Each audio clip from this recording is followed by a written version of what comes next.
जय हिंद। नमस्कार दोस्तों, मैं संतोष कुमार आपके अपने YouTube चैनल विकास स्टडी बांका पर स्वागत करता हूं। हमने बिहार एसएससी इंटर स्तरीय एग्जाम को देखते हुए एडिटोरिया प्रकाशन वॉल्यूम 2 का प्रैक्टिस सेट चालू किया है, जो पूर्णतः बीएसएससी के पैटर्न पर आधारित है। अगर आप लोग चैनल पर नए हैं तो प्लीज़ चैनल को सब्सक्राइब कर लें और बेल आइकन को दबा दें ताकि नोटिफिकेशन मिल सके। और आज का हमारा जो सेट नंबर है वो सेट नंबर है 3। चलिए देखते हैं आज का पहला क्वेश्चन क्या है। आज का जो पहला क्वेश्चन ये है कि निम्नलिखित में से किसके पास उच्च ऊर्जा स्तर और छोटा तरंगदैर्घ्य होता है। ये देखिए, परावैंगनी विकिरण, दृश्य विकिरण, अवरक्त विकिरण या एक्स विकिरण, ये सभी विद्युत चुंबकीय तरंग है। विद्युत चुंबकीय तरंग का एक होता है ट्रिक, वो ट्रिक हम आप लोगों को बता रहे हैं। इसका ट्रिक क्या आता है कि gamma X U B, gamma X U B से इंदौर गया मिलने, एम आई से मिलने रानी से, आर ए से रानी होता है। गामा एक्स यू बी से इंदौर मिलने गया रानी से, यानी लेफ्ट से राइट जाने पर क्या होता है कि तरंगदैर्घ्य बढ़ता है, बाकी आवृत्ति ऊर्जा घटता है। इसमें पूछा गया सबसे उच्च ऊर्जा किसका होगा और सबसे छोटा तरंगदैर्घ्य। तो लेफ्ट से राइट जाने पर क्या होता है, तरंगदैर्घ्य बढ़ता है, ऊर्जा घटता है। तो सबसे ज्यादा जो ऊर्जा होगा वो होगा आपका गामा का, सबसे छोटा जो तरंगदैर्घ्य होगा वो होगा गामा विकिरण का, जो कि ऑप्शन में गामा विकिरण कहीं भी नहीं दिया है, वो दिया है एक्स विकिरण।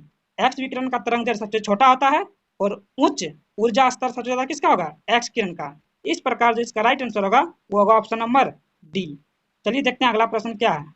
अगला प्रश्न है कि पर्वतों पर आच्छादित हिम सूर्य की गर्मी द्वारा एक साथ न पिघलने का कारण है। इसका क्या कारण है?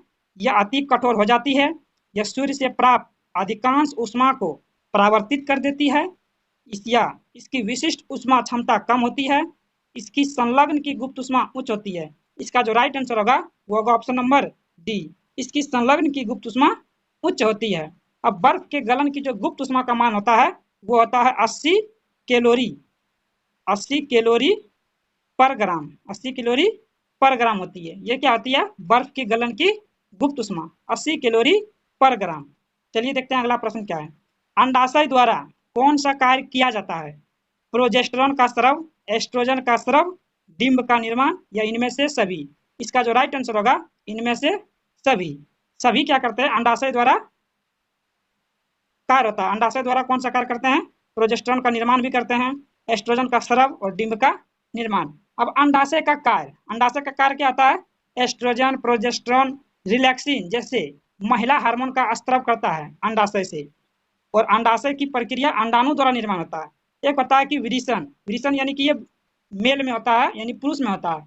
इसमें क्या होता है कि शुक्र जनन प्रक्रिया द्वारा शुक्राणु का निर्माण, और टेस्टोस्टेरोन हार्मोन का स्राव वो होता है विरिशन, टेस्टिस के द्वारा होता है, जिससे आदमी हष्ट पुष्ट दिखाई देता है, स्मार्टनेस दिखाई देता है। ये सब किसका कारण से होता है? दाढ़ी मुझे जो जिसकी अच्छी दिखाई देता है वह सब टेस्टोस्टेरोन हार्मोन के कारण होता है। अगला प्रश्न क्या है कि ब्रायोफाइटा में बीजाणु मृत कोशिका होती है। ब्रायोफाइटा बीजाणु में मृत कोशिका होती है किसकी? अगुणित, द्विगुणित, त्रिगुणित या द्विगुणित या त्रिगुणित दोनों। इसका जो राइट आंसर होगा वो होगा द्विगुणित, ऑप्शन नंबर बी। ब्रायोफाइटा में बीजाणु होता है अगुणित, लेकिन मृत कोशिका में होते हैं द्विगुणित। ब्रायोफाइटा को पादप जगत का उभयचर कहा जाता है। क्या कहते हैं ब्रायोफाइटा को? पादप जगत का उभयचर, उभयचर कहा जाता है, पादप जगत का उभयचर। और ब्रायोफाइटा वनस्पति जगत का सबसे बड़ा वर्ग है।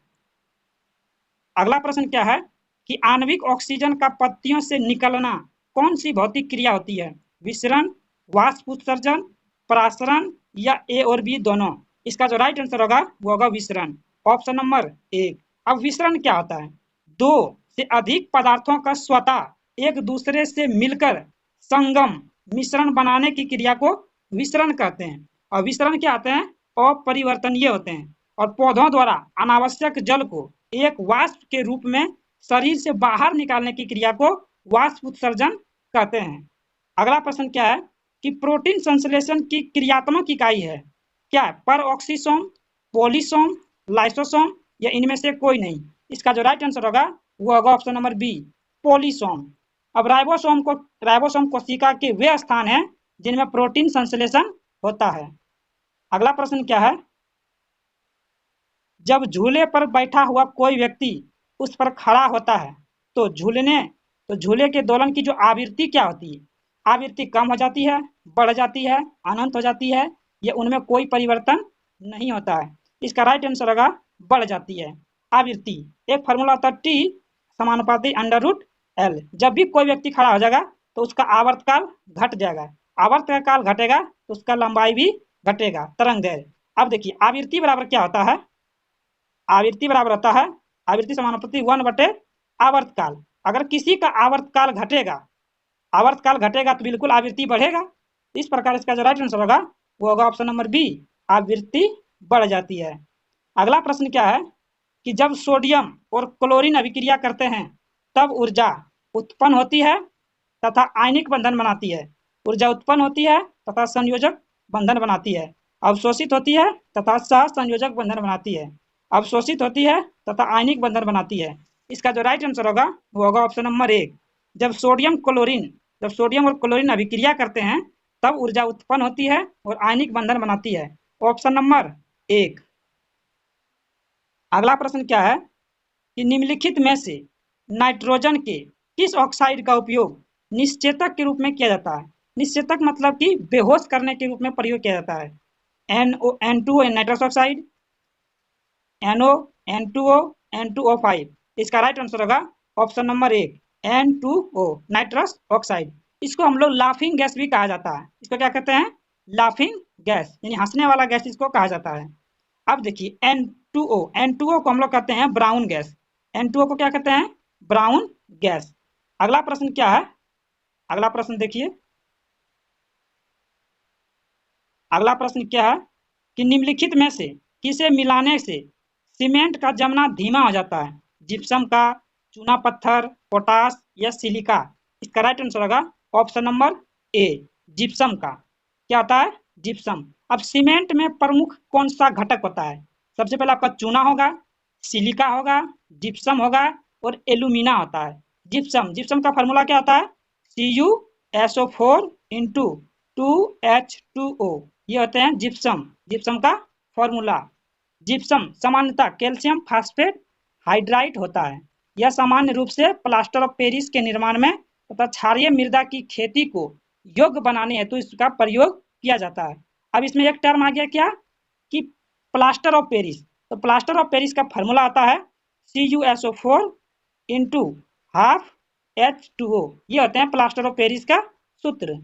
अगला प्रश्न क्या है कि सोडियम का 11 परमाणु संख्या और 22 इसका द्रव्यमान संख्या से एक बीटा उत्सर्जन के बाद बनने वाला जो पदार्थ क्या होगा।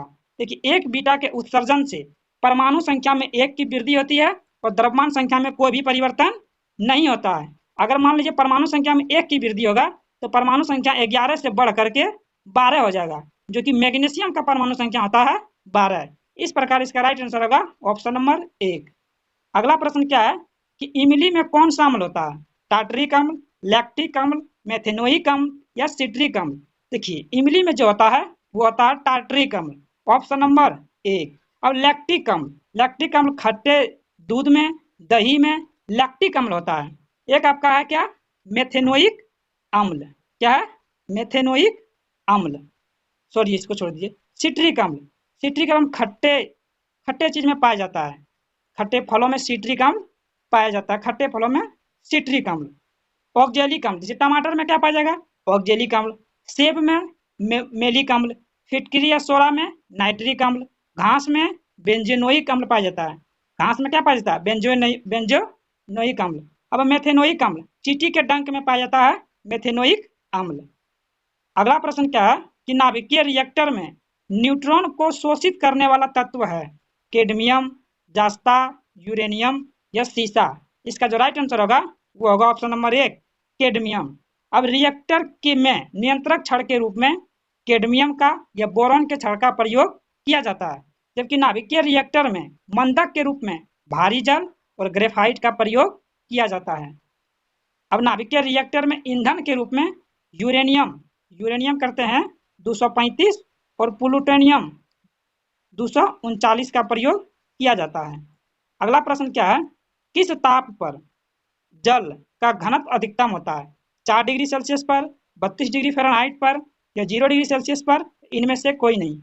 इसका जो राइट आंसर होगा वो होगा ऑप्शन नंबर 1। जल का जो अधिकतम घनत्व होता है वो होता है 4 डिग्री सेल्सियस पर। अगला प्रश्न क्या है कि आंसू आंसू गैस का रासायनिक नाम क्या है?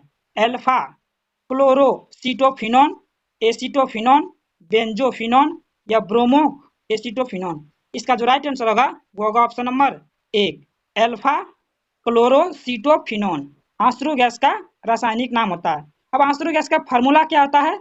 उसका जो फार्मूला होता है CCl3NO2, ये आंसू गैस का फार्मूला होता है।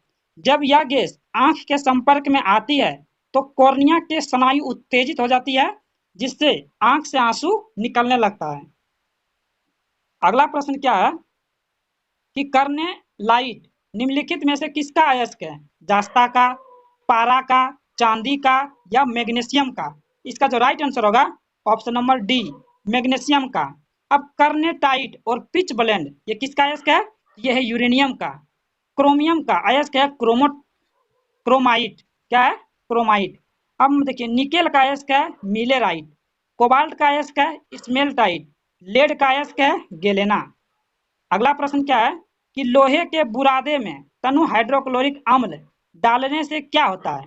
क्लोरीन गैस और आयरन ऑक्साइड बनते हैं, हाइड्रोजन गैस और आयरन क्लोराइड का उत्पादन होता है, केवल हाइड्रोजन गैस का उत्पादन होता है, या कोई प्रतिक्रिया नहीं होता है?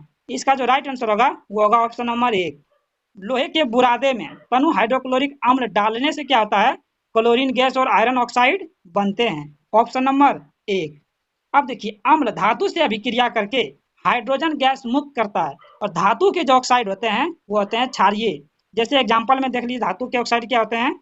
AlOH होल 2, ये हो गए CaOH होल 2। ये सब क्या है? ये सब आपके धातु के ऑक्साइड हैं। और धातु के ऑक्साइड अम्लीय प्रकृति के होते हैं। और धातु के ऑक्साइड क्या होते हैं? अम्लीय प्रकृति के।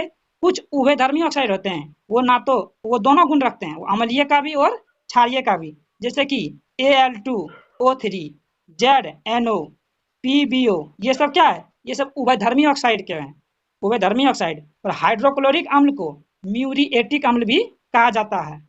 अगला प्रश्न क्या है कि जमीन के ऊपर दिखाई देने वाला मशरूम का भाग कहलाता है? वो क्या कहलाता है? वो कहलाता है एस्कोकार्प, एस्कोगोनियम, या बेसिडियोकार्प, या माइसेलियम? इसका जो राइट आंसर होगा ऑप्शन नंबर सी, बेसिडोयोकार्प। अगला प्रश्न क्या है कि निम्नलिखित में से कौन सी बीमारियां जीवाणु जनित रोग है, यानी बैक्टीरिया से होने वाला रोग है? हाइजा, टाइफाइड, निमोनिया, या डिप्थीरिया? अगला है कि मलेरिया, एड्स, हैजा, mumps, typhoid, tuberculosis, influenza, diabetes, malaria, syphilis, या मम्प्स? इसका जो राइट आंसर होगा ऑप्शन नंबर 1, हाइजा, टाइफाइड, निमोनिया और डिप्थीरिया। ये सब जीवाणु जनित होने वाला रोग है। अगला प्रश्न आपका क्या है? अगला प्रश्न ये देख सकते हैं, अगर आप लोग टेक्नीशियन का प्रैक्टिस सेट लगाना चाहते हैं तो आप हमारे प्ले लिस्ट जाके चेक कर सकते हैं, जो कि टेक्नीशियन का भी प्रैक्टिस सेट चालू कर दिए हैं। अगर और भी बिहार एसएससी का प्रैक्टिस सेट लगाना चाहते हैं तो प्ले लिस्ट जा करके चेक कर सकते हैं, उसमें बहुत सारा प्रैक्टिस सेट अपलोड पहले से कर दिए हैं।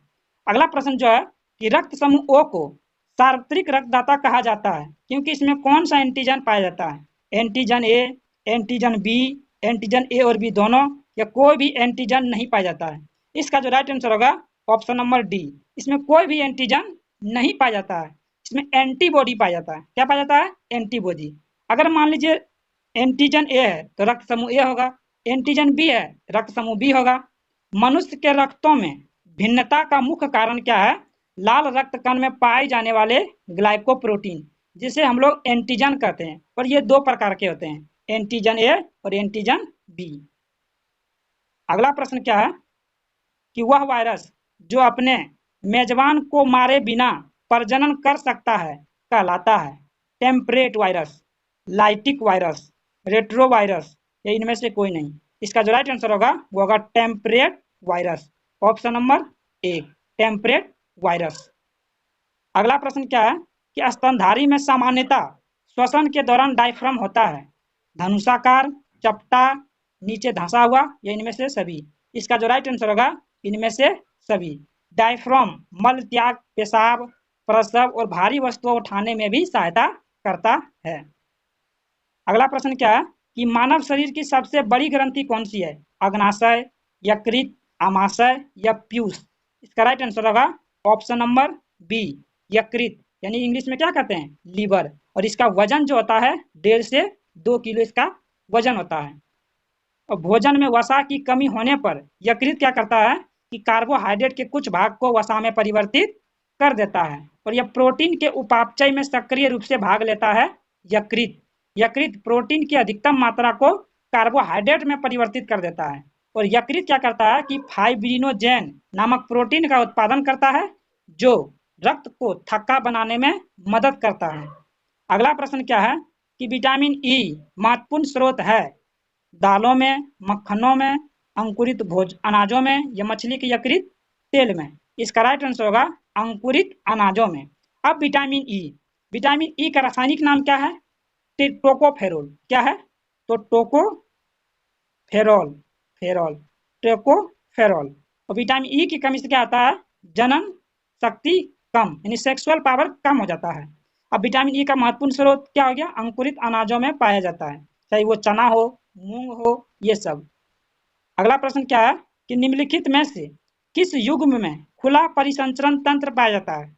केंचुआ और जौंक में, आदमी और वेल में, कॉकरोच और केकड़ा में, या इनमें से कोई नहीं? इसका जो राइट आंसर होगा वो होगा ऑप्शन नंबर सी, कॉकरोच और केकड़ा में। कॉकरोच और केकड़ा में क्या होता है? खुला परिसंचरण तंत्र पाया जाता है। अब ये कॉकरोच, कॉकरोच क्या आता है? ऑर्थोपोडा संघ का जीव है। और कॉकरोच में 13 हृदय, यानी 13 कॉकरोच के हृदय में क्या होते हैं? 13 कक्ष। कॉकरोच के हृदय में क्या होते हैं? 13 कक्ष होता है। ऑर्थोपोडा, ऑर्थोपोडा संघ का जीव है कॉकरोच। अगला प्रश्न क्या है कि मोहनजोदड़ो से मोहनजोदड़ो से प्राप्त नर्तकी की मूर्ति किस धातु से बनी हुई थी? किस धातु से बनी हुई थी? तो वो बनी थी कांसा से। ऑप्शन नंबर सी, कांसा से बनी हुई थी। मोहनजोदड़ो से प्राप्त नर्तकी की मूर्ति कांसा धातु से बनी हुई थी। और मोहनजोदड़ो सिंधु घाटी सभ्यता का एक स्थल है। सिंधु भाषा में मोहनजोदड़ो का जो शाब्दिक अर्थ होता है वो होता है मृतकों का टीला। और मोहनजोदड़ो की खोज सर्वप्रथम राखाल दास बनर्जी ने 1922 ईस्वी में किया गया था। अगला प्रश्न क्या है कि प्रारंभिक ऋग्वेदिक लोगों द्वारा किस धातु का प्रयोग सबसे पहले किया गया था? चांदी का, सोना का, लोहा का या तांबा का? इसका जो राइट आंसर होगा ऑप्शन नंबर डी, तांबा का। क्योंकि ऋग्वेदिक लोगों द्वारा सर्वप्रथम तांबे का उपयोग किया गया था। ऋग्वेदिक में अयस्क नाम धातु का उल्लेख है किंतु इसकी पहचान संदिग्ध है। कुछ विद्वानों इसे तांबा, कांसा, लोहा बताते हैं किंतु ऋग्वेदिक आर्य लोहे से परिचित नहीं थे। अगला प्रश्न क्या है कि निम्नलिखित में से कनिष्क के समकालीन कौन थे? कनिष्क के समकालीन थे नागार्जुन, अश्वघोष और Vasumitra. Option number B, B right answer होगा।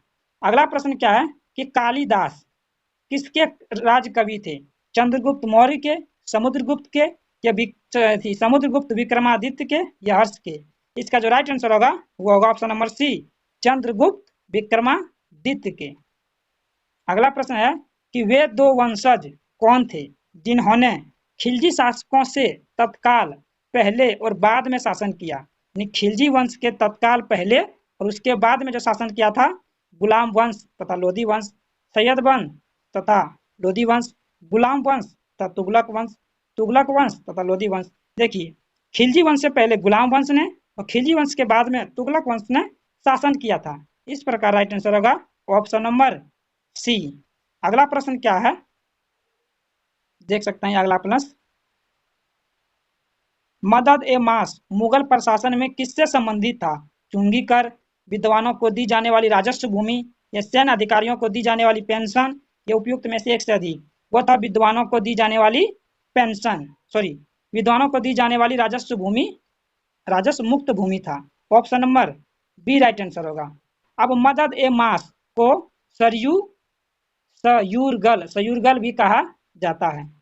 अब मदद ए मास सहायता नगद में दी जाती थी इसे हम लोग वजीफा कहा जाता है। अगला प्रश्न क्या है कि अकबर ने तीर्थ यात्रा कर किस वर्ष बंद किया था? 1561 ईस्वी में, 1562 ईस्वी में, या 1563 ईस्वी में, या 1564 ईस्वी में? इसका जो राइट आंसर होगा वो होगा 1563 ईस्वी में, ऑप्शन नंबर सी। अगला प्रश्न क्या है कि चट्टगांव शस्त्रागार पर हमले के दौरान कौन महिला क्रांतिकारी मारी गई? प्रीति लता वाडेकर, कल्पना दत्त, शांति घोष, या कामिनी देवी?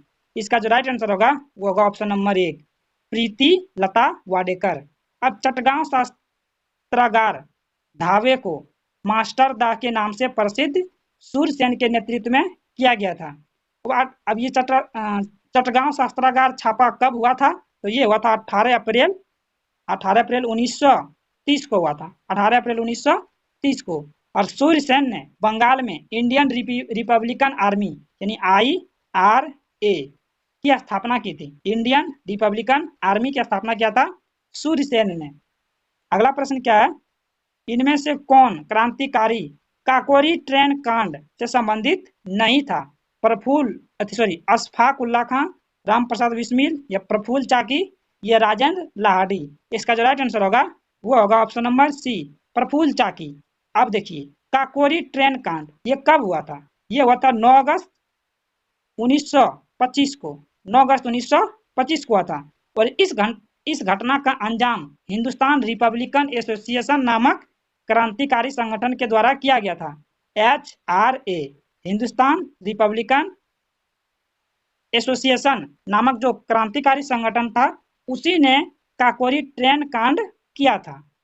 अगला प्रश्न क्या है कि निम्नलिखित में से किस समाचार पत्र का संपादन गांधी जी ने किया था? नवजीवन का, गुजरात टाइम्स का, मराठा का, या जनसत्ता का? तो गांधी जी ने नवजीवन पत्र का संपादन किया। इसका प्रकाशन 1919 से 1931 तक अहमदाबाद से हिंदी और गुजराती में होता था, ऑप्शन नंबर 1।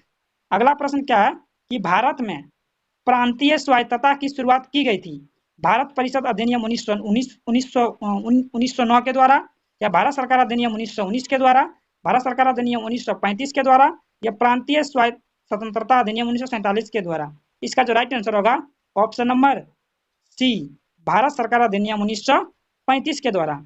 और इसी के द्वारा केंद्र में द्वैध शासन लागू किया गया था, केंद्र में द्वैध शासन लागू किया गया था। अगला प्रश्न क्या है कि विजयनगर के राजा कृष्णदेव राय ने गोलकुंडा का युद्ध किस राजा के साथ लड़ा था? वो किसके साथ लड़ा गया था? तो वो लड़ा गया था कुली कुतुब शाह के लड़ा गया था, ऑप्शन नंबर 1। अगला प्रश्न क्या है कि नेशनल कॉलेज और बिहार विद्यापीठ का शिलान्यास किया था? किसने किया था? डॉक्टर राजेंद्र प्रसाद, मौलाना अब्दुल बारी, महात्मा गांधी, या मजहरुल हक? इसका राइट आंसर होगा ऑप्शन नंबर सी, महात्मा गांधी। नेशनल कॉलेज और बिहार विद्यापीठ का शिलान्यास महात्मा गांधी ने किया था। और महात्मा गांधी ने 6 फरवरी 1921 को नेशनल कॉलेज और बिहार विद्यालय पीठ को पटना में शिलान्यास किया था। कहाँ किया था? तो पटना में इसका शिलान्यास किया गया था 6 फरवरी 1921 को। अगला प्रश्न क्या है कि वर्ष 1946 में बनी अंतरिम सरकार में डॉक्टर राजेंद्र प्रसाद के पास कौन सा विभाग था? रक्षा विभाग, गृह विभाग, खाद्य एवं कृषि विभाग, या रेलवे विभाग? इसका जो राइट आंसर होगा वो होगा ऑप्शन नंबर सी, खाद्य एवं कृषि विभाग। सितंबर 1946 में अंतरिम सरकार का गठन पंडित जवाहरलाल नेहरू की उपाध्यक्षता में हुआ था। और अंतरिम सरकार में 14 सदस्य थे। कितने सदस्य थे? 14 सदस्य थे। अगला प्रश्न क्या है कि भारत में संसदीय ढांचे में 2 अस्थायी सदन का नाम बताइए। अस्थायी यानी इसको भंग किया जा सकता है, तो उसको कर सकते हैं लोकसभा और विधानसभा को, इसको भंग किया जा सकता है, जबकि राज्यसभा और विधान परिषद को भंग नहीं किया जा सकता है। इस प्रकार इसका राइट आंसर होगा ऑप्शन नंबर डी। अगला प्रश्न आपका क्या है? अगला प्रश्न देख सकते हैं कि राष्ट्रीय कोष का अभिरक्षक कौन सा होता है? कार्यपालिका, न्यायपालिका, विधानमंडल, या सिविल कर्मचारी? इसका जो राइट आंसर होगा वो होगा ऑप्शन नंबर सी, विधानमंडल। राष्ट्रीय कोष का व्यापक विचार विमर्श विधानमंडल में ही किया जाता है, इसलिए विधानमंडल को ही राष्ट्रीय कोष का अभिरक्षक माना जाता है। विधानमंडल, बिना विधानमंडल की स्वीकृति के राष्ट्रीय कोष से धन निकाला नहीं जा सकता है। अगला प्रश्न क्या है कि संघ लोक सेवा आयोग के किसी सदस्य को हटाया जा सकता है। किसके द्वारा हटाया जा सकता है? राष्ट्रपति के द्वारा, प्रधानमंत्रियों के द्वारा, उच्चतम न्यायालय के मुख्य न्यायाधीश के द्वारा या संघ लोक सेवा आयोग के अध्यक्ष के द्वारा। इसका जो राइट आंसर होगा वो होगा ऑप्शन नंबर 1, राष्ट्रपति के द्वारा। अब देखिए, संविधान के अनुच्छेद 317 के अनुसार लोक सेवा आयोग के अध्यक्ष या सदस्य को केवल कदाचार के आधार पर राष्ट्रपति ऐसे आदेश में उसके पद से हटाया जा सकता है जो उच्चतम न्यायालय को राष्ट्रपति द्वारा निर्देश दिए जाने पर उसे उच्चतम न्यायालय उस न्यायालय द्वारा अनुच्छेद 145 के अधीन विविध प्रक्रिया के अनुसार की गई जांच के बाद हटाने के लिए संस्तुति किया गया है। अगला प्रश्न क्या है कि निम्न में से एक भारत संघ का सह राज्य था और बाद में पूरा राज्य बन गया। तमिलनाडु, राजस्थान, बिहार या सिक्किम। इसका जो राइट आंसर होगा वो होगा सिक्किम। कौन होगा? सिक्किम। भारतीय संविधान के 36वें संशोधन द्वारा वर्ष 1975 में सिक्किम का संरक्षित राज्य का दर्जा समाप्त कर उसे भारत संघ में एक 22वां राज्य के रूप में प्रवेश कर दिया गया। इस संशोधन के परिणाम स्वरूप सिक्किम में राजतंत्र की समाप्ति कर लोकतांत्रिक सरकार की स्थापना की गई। अगला प्रश्न क्या है कि निम्न में से किसने प्रभावक समूह को विधानमंडल का तीसरा सदन माना है? वो किसने माना है? वो माना है एच.एम. फाइनर ने। Option number B right answer होगा। अगला प्रश्न क्या है कि भारत के संविधान की प्रस्तावना किस देश की संविधान से लिया गया है?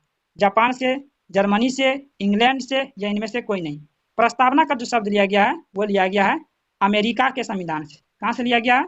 अमेरिका के संविधान से लिया गया है। तो भारतीय संविधान की प्रस्तावना की जो भाषा है वो ऑस्ट्रेलिया के संविधान से लिया गया है। और प्रस्तावना 13 दिसंबर 1946 को पंडित जवाहरलाल नेहरू ने संविधान सदन में पेश किया था और इसको स्वीकार कब किया गया? तो 22 जनवरी 1947 को इसको स्वीकार कर लिया गया। और प्रस्तावना संविधान का हृदय और आत्मा है। अगला प्रश्न क्या है कि हिमाचल प्रदेश में स्थित दर्रा क्या है? सिपकिला, जोजिला, नाथुला या जेलेपा। अब देखिए हिमाचल प्रदेश में 3 दर्रा है। सिपकिला दर्रा, रोहतांग दर्रा और बारालाचा दर्रा। ये हिमाचल प्रदेश में स्थित है। अब आपका है कि नाथुला दर्रा कहाँ है? तो यह है सिक्किम में। जोजिला दर्रा कहाँ है? तो यह है लद्दाख में। और जेलेपा दर्रा कहाँ स्थित है? यह है सिक्किम में। ये भी कहाँ है? सिक्किम में। नाथुला दर्रा भी कहाँ है? सिक्किम में है।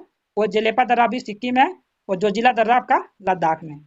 अगला प्रश्न क्या है कि निम्नलिखित में से कौन सा देश अमेजन नदी बेसिन का हिस्सा है? चिली, वेनेजुएला, अर्जेंटीना या इक्वाडोर। इसका राइट आंसर होगा ऑप्शन नंबर बी, वेनेजुएला देश अमेजन नदी बेसिन का एक हिस्सा है। मेडीरा अमेजन की सबसे बड़ी सहायक नदी है। कौन है? तो मेडीरा अमेजन की सबसे बड़ी सहायक नदी है। अमेजन नदी का अपवाह क्षेत्र व जल आयतन की दृष्टि से विश्व की दूसरी सबसे बड़ी व दूसरी सबसे लंबी नदी है। अमेजन नदी के मुहाने को विषुवत रेखा काटती है। अगला प्रश्न है कि कौन सा राज्य नर्मदा नदी की घाटी का हिस्सा नहीं है? वो कौन है? मध्य प्रदेश, राजस्थान, गुजरात या महाराष्ट्र। इसका जो राइट आंसर होगा वो होगा ऑप्शन नंबर बी, राजस्थान नहीं है। बाकी बात मध्य प्रदेश, गुजरात और महाराष्ट्र है। अगला प्रश्न क्या है कि ऊपरी ब्रह्मपुत्र घाटी में पाए जाने वाला मुख्य खनिज कौन सा है? कोयला, लोह, पेट्रोलियम या मैग्नीज। इसका जो राइट आंसर होगा वो होगा ऑप्शन नंबर सी, पेट्रोलियम। अगला प्रश्न क्या है कि पृथ्वी कितनी पुरानी है? इसका निर्धारण किस प्रकार किया जाता है? भूवैज्ञानिक समयमान, रेडियोमेट्रिक काल निर्धारण के द्वारा, गुरुत्वाकर्षण पद्धति के द्वारा या जीवाश्म पद्धति के द्वारा। इसका जो राइट आंसर होगा वो होगा ऑप्शन नंबर बी, रेडियोमेट्रिक काल निर्धारण के द्वारा पृथ्वी कितनी पुरानी है इसकी निर्धारण किया जाता है। अगला प्रश्न आपका क्या है कि जलोढ़ मिट्टी को उसकी आयु के आधार पर वर्गीकृत किया जाता है। नई जलोढ़ मिट्टी को क्या नाम दिया गया है? खादर, बांगर, दलदली भूमि या बल सुंदरी मिट्टी। नई जलोढ़ मिट्टी को खादर कहते हैं और पुरानी जलोढ़ मिट्टी को बांगर कहा जाता है। देखिए, नई जलोढ़ मिट्टी जिसे खादर कहते हैं, बांगर मिट्टी की अपेक्षा अधिक उपजाऊ होता है। अगला प्रश्न आपका क्या है, देख सकते हैं अगला प्रश्न कि सरदार सरोवर बांध निम्नलिखित में से किन राज्यों को कवर करती है? गुजरात, राजस्थान, महाराष्ट्र एवं मध्य प्रदेश। यही राइट आंसर होगा। ऑप्शन नंबर 1 कि सरदार सरोवर बांध गुजरात, राजस्थान, महाराष्ट्र और मध्य प्रदेश को क्या करती है? कवर करती है। Option number 1। अब सरदार सरोवर परियोजना में से कुल 1450 मेगावाट जल विद्युत का उत्पादन कुल क्षमता है उसका। अगला प्रश्न क्या है कि निम्नलिखित में से कौन सा निजी कॉरपोरेट क्षेत्र की बचत को दर्शाता है? वो दर्शाता है अवितरित लाभ। Option number 1। अगला प्रश्न क्या है कि निम्नलिखित में से कौन सा बंदरगाह आजादी के बाद सबसे पहले बनाया गया था? मंगलोर, कंडाला, मुंबई या तूतीकोरिन। इसका जो राइट आंसर होगा ऑप्शन नंबर बी, कंडाला बंदरगाह। कंडाला बंदरगाह गुजरात के कच्छ की खाड़ी के तट पर स्थित एक ज्वारीय बंदरगाह है।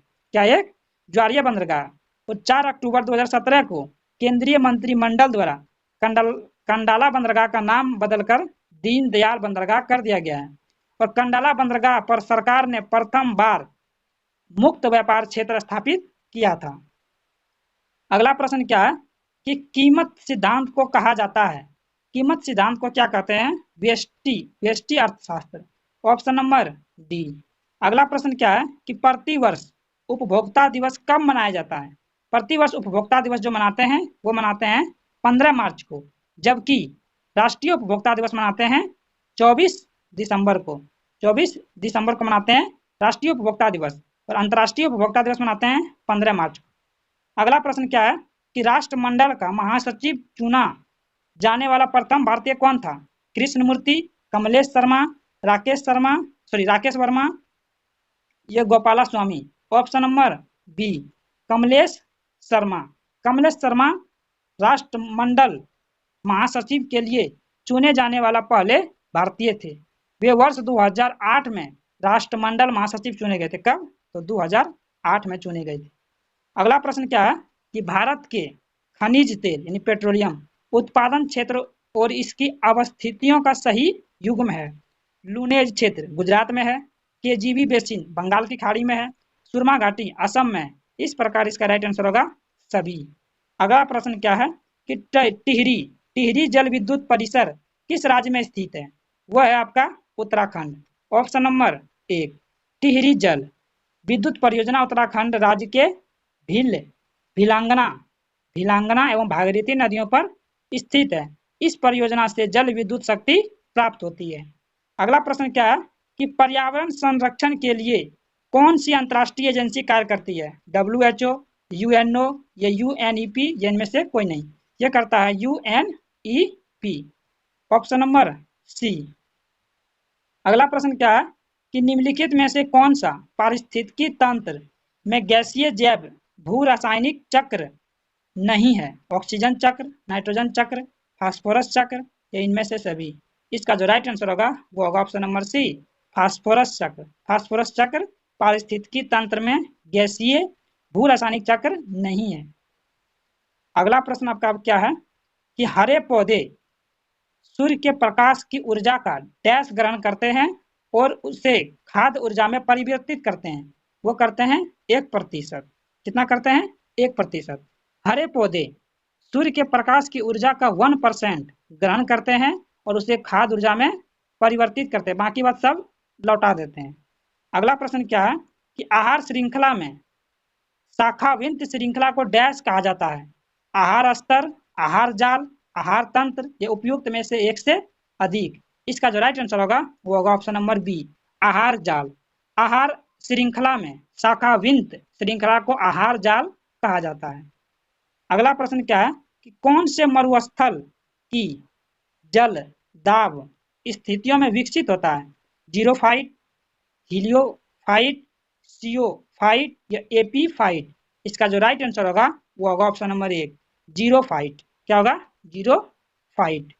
अगला प्रश्न क्या है कि निम्नलिखित में से कौन सी मल जल की जैविक अशुद्धियां का एक हिस्सा है? फॉस्फेट का यूरिया का, कार्बोहाइड्रेट का, या इनमें से कोई नहीं? इसका जो राइट आंसर होगा वो होगा यूरिया का। यूरिया का फार्मूला क्या होता है? CONH2CO, ये होते हैं यूरिया का फार्मूला। सॉरी, आप कमेंट करके बताइएगा कि यूरिया का फार्मूला क्या होता है। अगला प्रश्न क्या है कि केंद्रीय मंत्री अमित शाह ने किस स्थान पर देश के पहले नैनो डीएपी संयंत्र का उद्घाटन किया? लखनऊ, भोपाल, गांधीनगर या जयपुर? इसका जो राइट आंसर होगा option number B, Gandhinagar. Gandhinagar कहाँ पड़ता है? गुजरात में। केंद्रीय गृह एवं सहकारिता मंत्री अमित शाह ने गुजरात के गांधीनगर में इफ्को के नैनो डीएपी संयंत्र का उद्घाटन किया है। अगला प्रश्न क्या है कि इंटरनेशनल पर्पल फेस्ट 2024 का आयोजन किस शहर में किया गया है? इंदौर के मध्य प्रदेश में, रांची के झारखंड में, पटना के बिहार में, पणजी के गोवा में? इसका जो राइट आंसर होगा पणजी के गोवा में किया गया है। अगला प्रश्न क्या है कि निम्नलिखित में से कौन सा सही सुमेलित नहीं है? इधर त्योहार और महोत्सव, इधर राज्य। सूरज कुंड शिल्प मेला ये हरियाणा में सही है। हिम महोत्सव उत्तराखंड ये गलत है। हिम महोत्सव उत्तराखंड नहीं, नई दिल्ली में होगा। कहाँ होगा? तो नई दिल्ली में, नई दिल्ली में होगा। गंगा उत्सव ये नई दिल्ली सही है। नुआखाई कृषि उत्सव उड़ीसा ये भी क्या सही है। काला घोड़ा काला महोत्सव ये महाराष्ट्र का है। अंतर्राष्ट्रीय ऊंट महोत्सव ये राजस्थान का है। कहाँ है? राजस्थान का है। अगला प्रश्न क्या है कि बीसीसीआई ने भारतीय महिला क्रिकेट टीम के मुख्य कोच के रूप में किसे नियुक्त किया गया है? वो किसे किया गया? रमेश पवार को, अमोल माजुमदार को, अंजू जैन को, या WV रमन को? किसको किया गया? वो किया गया अमोल माजुमदार को। Option number B, Amol Majumdar को। अगला क्या है कि कलर्स ऑफ डेविएशन पुस्तक के लेखक कौन है? अनीता भरत शाह, रूपा पाई, नीरजा चौधरी या रितु राज? कौन है इसका राइट आंसर? ऑप्शन नंबर एक, Anita Bharat Shah. Anita Bharat Shah colour of deviation के लेखक हैं। The yoga stress for children पुस्तक के जो लेखक है वो है रूपा पाई। अब जो नीरजा चौधरी है इसने लिखा हाउ प्राइम मिनिस्टर डिसाइड, जिसने लिखा है। और कारगिल एक यात्री की जुबानी जो लिखा है वो रितु राज ने लिखा है। किसने लिखा है? तो रितु राज ने लिखा है, रितु राज ने। अगला प्रश्न क्या है कि भारत के राष्ट्रपति द्वारा कितने बच्चों को 6 श्रेणियों में प्रधानमंत्री राष्ट्रीय बाल पुरस्कार 2024 प्रदान किया गया है? वो किया गया है 19 बच्चों को। अगला प्रश्न क्या है कि भारत के पहले ग्राफीन केंद्र India innovation centre for graphic का उद्घाटन किस शहर में किया गया है? कोच्चि में, मैसूर में, हैदराबाद में या भुवनेश्वर में? इसका जो राइट आंसर होगा ऑप्शन नंबर एक, कोच्चि में किया गया है। अगला प्रश्न क्या है? अगला प्रश्न देख सकते हैं ये